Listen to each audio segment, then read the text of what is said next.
Bună ziua și bine v-am găsit la Zodia Taur pentru luna aprilie. În primul rând, văd că aici cei din Zodia Taur așteaptă niște vești, poate de la o instituție, poate de la o altă persoană. Bineînțeles că veștile vor veni, le veți primi, dar bineînțeles că nu întotdeauna veștile sunt cele pe care voi le așteptați.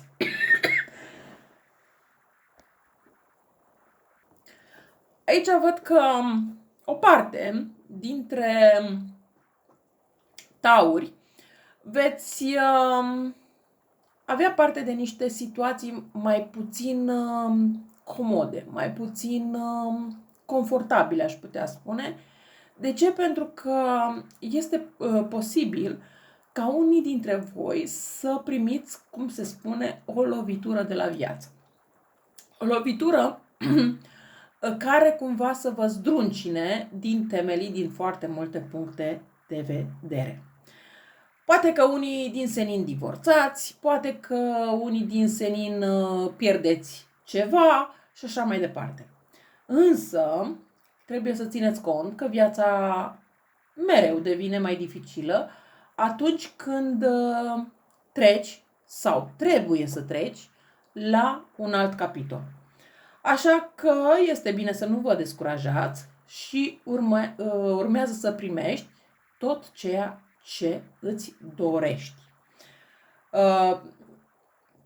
Pentru că voi, într-adevăr, vă doriți anumite lucruri, însă dacă acele lucruri ar veni dintr-o dată înspre voi, voi nu ați ști cum să le primiți, nu ați ști ce să faceți cu ele. Pe lângă asta, văd că aveți doi îngeri păzitori care vă veghează și sunt în preajma voastră întotdeauna și vă protejează de tot ceea ce e rău. Pe lângă asta, mai văd că este posibil ca în luna aprilie să întâlniți o persoană din Zodia Gemeni sau poate că o persoană apropiată vouă naște Gemeni. Și să aflați acest lucru, da? Deci este ceva în legătură cu Gemeni.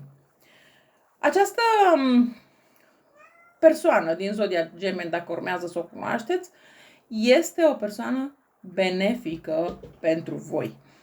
Această persoană vă va ajuta foarte mult din foarte multe puncte de vedere și nu doar atât. Da? Poate să fie vorba și despre o persoană iubită, dar poate să fie vorba și despre un coleg de servici și așa mai departe.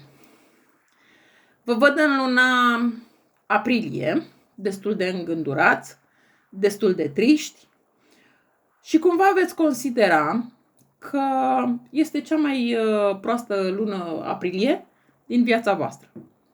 Însă, sau cea mai rea, cum vreți voi să o numiți, da? Însă lucrurile, pas cu pas, se vor clarifica. Nu veți înțelege de ce vi se întâmplă tocmai vouă acest lucru. Însă, ceea ce trebuie să țineți cont, așa cum am spus încă de la început, este faptul că nu sunt întâmplătoare aceste trăiri pe care le veți avea în luna aprilie. Sunt trăiri pentru a trece la un nou capitol al vieții voastre, un nou capitol la care poate v-ați gândit, dar până în acest moment nu ați avut poate cunoștințele necesare, resursele necesare, da, pentru a trece la acest nou capitol. Acest nou capitol nu vorbim doar pe planul iubirii, vorbim inclusiv și pe planul carierei. În sensul că poate ați vrut să schimbați jobul, poate ați vrut să vă schimbați domeniul de activitate, dar nu ați avut curaj suficient pentru că n-ați avut oameni în preajma voastră care să vă ajute, n-ați avut poate cunoștințele necesare, așa cum am spus puțin mai devreme. Însă uite acum, prin acest tumult care se întâmplă în viața voastră, veți descoperi oameni care vă vor ajuta să puneți în aplicare și acest capitol. Unii dintre voi este posibil chiar să aveți niște probleme de sănătate și tocmai prin aceste probleme de sănătate pe care le veți descoperi sau pe care le aveți deja, dar poate că încă nu le-ați luat, nu le-ați luat în seamă, nu sunt întâmplătoare, este pentru a cunoaște alte persoane, a deveni mai credincioși, mai spirituali și așa mai departe, pentru a putea găsi calea spre fericire, spre bucurie, cum vreți voi să o numiți.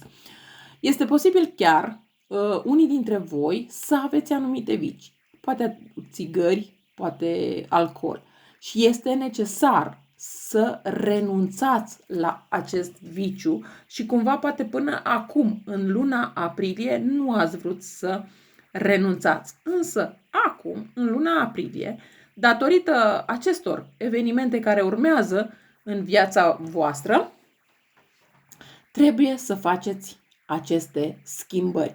De ce? Pentru că voi în luna aprilie veți sesiza că sunt foarte multe evenimente care se repetă. Sunt persoane care vin și pleacă din viața voastră și toate se termină sub același ton.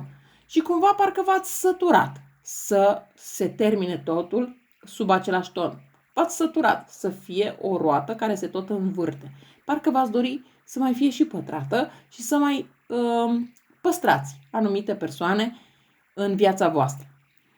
Și atunci e clar că este nevoie de această schimbare. Și cumva veți zice, ok, stop, de acum încolo viciul respectiv îl las deoparte pentru că vreau să-mi schimb viața. Și bineînțeles că ușor, pas cu pas, vă veți schimba viața, vă veți schimba situația. E clar că nu totul se întâmplă peste noapte și nu totul se întâmplă doar în luna aprilie.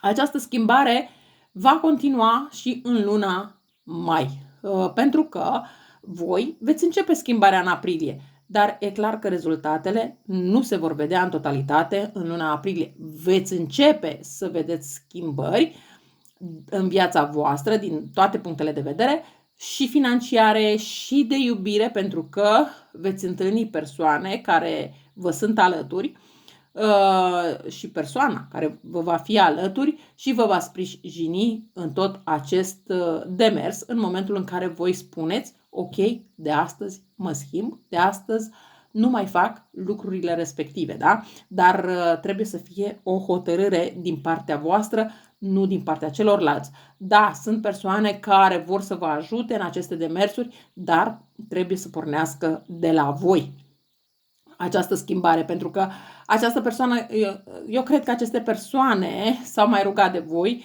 să lăsați anumite vicii deoparte, dar tot voi ați fost cei care ați zis, nu te băga în viața mea, nu te interesează ce fac cu viața mea și așa mai departe. Acum a venit momentul să faceți schimbările necesare care vi s-au cerut până acum.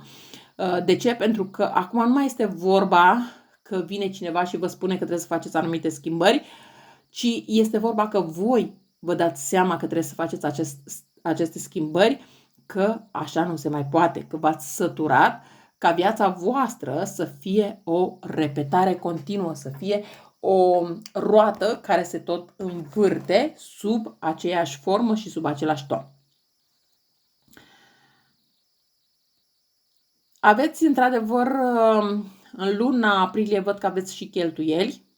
Aveți cheltuieli, cred că mai mari decât v-ați propus sau mai mari decât vă așteptați, dar și cred că o parte dintre voi, dacă v-ați gândit deja să faceți un credit în luna aprilie sau vă gândiți să faceți un credit în luna aprilie, un pic de atenție la acest credit. De ce? Pentru că va fi un credit care pe cumva vă va împovăra și vă veți simți cumva cu o povară pe umerii voștri pe care o duceți destul de greu la bun sfârșit și cumva veți simți că această povară ca și cum parcă nu o mai terminați, parcă nu mai scăpați de ea și așa mai departe, indiferent că vorbim de o sumă mai mică sau mai mare. N-are importanță suma, este problema că o veți simți ca pe o povară.